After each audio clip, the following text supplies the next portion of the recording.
最近这个全国两会啊，霍启刚抛出个关于香港机场纳入国家航空枢纽体系的提案，在这个网上炒的是热火朝天。咱们用大白话捋捋啊，这个霍启刚他到底提了个啥？简单来说吧，就是这个国家民航局啊有个顶级的航空枢纽规则，叫3+7+N。3就是这个北京、上海、广州这三大核心。7呢是成都、深圳、重庆等7个门户 ，N 就是一堆区域枢纽。大家看出来没？在这个国家级的航空群聊里，以前是没有香港什么事儿的。那霍启刚这一次拍桌子说不行，香港这个国际机场这么牛的底子，必须得进群。他建议把这个香港正式纳入这个体系，让这个香港当一个超级联系人。哎呦喂！这个提案漂亮啊，不空喊口号啊，全都是实打实的生意和战略。以前香港机场牛那是全球货运第一、客运前3的顶级枢纽。但是这些年大家发现没，新加坡这个樟宜机场追得贼凶咱们内地的这个广州白云、深圳宝安也跟开了挂似的。那香港机场现在处境挺尴尬的。说国际化吧，它确实牛。但是说这个背靠祖国吧，它跟内地的航空网络老是有点隔靴搔痒，没有完全长在一起。那霍启刚呢看得很准在以前呢，香港机场是独行侠，靠自己那点国际航权吃遍天。但是现在这个形势变了全球民航都在搞这个枢纽抱团。如果香港一直游离在国家的规划之外，那它就是一个高冷的孤岛进了这个群香港就是国家队的一员了。这不是说要剥夺香港的自治权而是给他一个正式的编制。那有了编制这国家在配置航线资源、资金支持、政策倾斜的时候，这香港就是自家人了呀。这就叫身份认同带来的资源红利。霍启刚提案里最让我拍案叫绝的是关于这个内地航空公司运力串费那一段这事吧听着枯燥，但是我一说你就明白了。现在这个香港机场呢面临一个尴尬，他想恢复长途航线，但这个运力不够。而内地的航空公司呢，飞机多的是运力过剩。霍启刚就建议让内地的飞机从北京或者上海起飞，降落香港接一波人，然后呢再飞往欧美。大家都知道这个航权这玩意儿吧，是主权国家之间的博弈。以前内地的飞机在这个香港接客去第三国，手续是极其麻烦的。霍启刚提议突破传统限制，搞这个不对等交换。那这招高在哪儿首先，他救活这个香港的长途线。以后你从这个香港飞伦敦，可能坐的是国航、东航的飞机。其实呢，就是帮内地的航司走出去。这内地航司呢，正好借香港这个跳板，把自己这个国际市场给占了。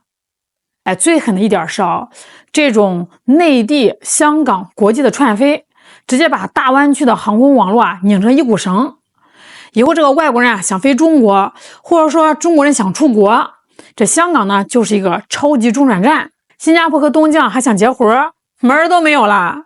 这就叫用内聚力对抗外引力。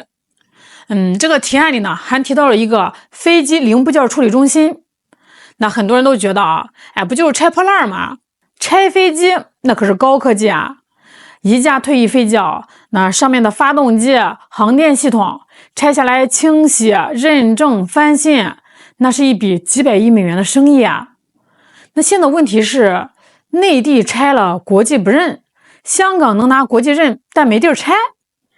霍启刚提的这个前店后厂就是让内地的工厂去干苦力活那香港呢，利用它的制度红利去搞这个国际认证和交易。这不仅仅是赚钱这是在搞中国标准的国际化。那咱们的大飞机 C919以后要是退役了，零件怎么处理？标准谁说了算？如果这个香港能成为亚洲第一个飞机部件交易中心，那咱们在民航规则制定权上就有了巨大的话语权。这叫什么呀？这就叫赚最硬的钱，立最狠的规矩。但是提案嘛是好提案，这一牵扯到具体的互联互通，网友们的评论那真是五花八门了。有人评论说好像当初中国对外国游客开放免签144小时开始，就是霍公子提出的，然后一发不可收拾，一传十，十传百，从此外国人对中国的负面新闻就不攻自破了。咱们是有一说一啊，霍启刚这些年啊，他确实是履职尽责，提了很多接地气的好建议。但是你要说144小时过境免签是他一个人提出来并且推动的，那就真不懂咱们国家的政策运行机制了啊。144小时免签，那是国务院、外交部国家移民管理局等一众国家顶层智囊，为了大国开放，为了反击西方媒体抹黑，布下的一盘极其宏大的国家级战略大棋。这是整个国家机器的运转是为了激活入境游，拉动外资，打赢这个国际舆论战。霍启刚可能作为这个代表惠国便利通关，但是他绝对不是这个政策的总设计师。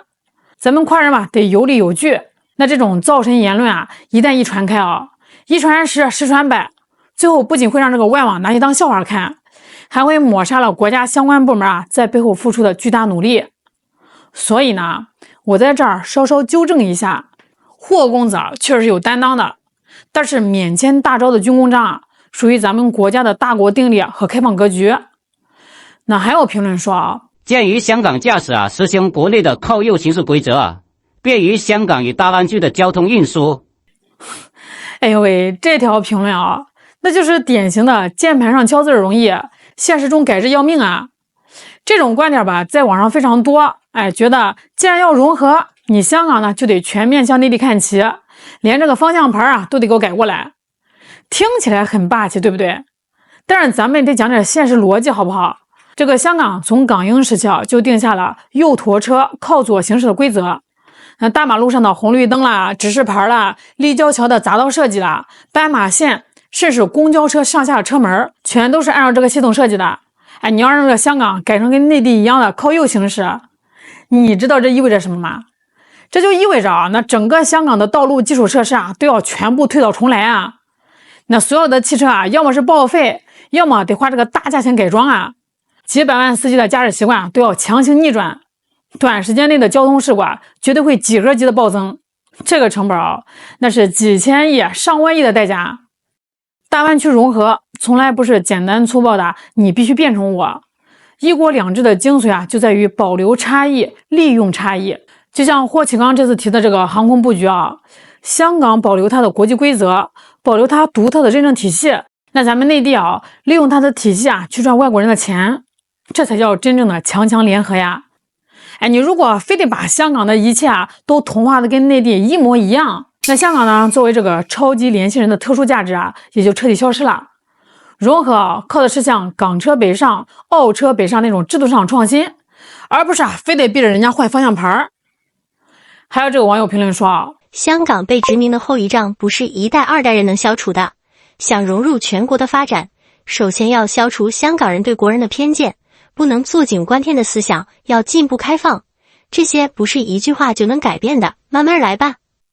这位网友的话说的刺耳，但却戳中了当下香港和内地融合过程中那道最难跨越的心理鸿沟。确实咱们得承认一个客观事实那过去100多年的殖民历史给这个香港社会呢留下了一些复杂的心理烙印。在过去很长的一段时间里有些这个香港人面对这个内地同胞，确实带着一种莫名其妙的优越感，觉得你们是来抢资源的，甚至还出现过一些不愉快的摩擦。那这种坐井观天的偏见，咱们内地同胞感受得很清楚，所以呢心里面有气，这也是人之常情。但是咱们反过来想一想，改变人心靠的是按着头让他认错吗？绝对不是就像这位网友说的，这不是一代两代人能消除的，慢慢来吧。那怎么个慢法？就是靠霍启刚提的这种实打实的经济捆绑和利益融合。你看看这个现在的香港每逢这个周末啦、节假日几十万这个香港人疯狂的北上深圳去吃喝玩乐。为什么呀？因为这个内地的服务好，性价比高，生活方式更先进。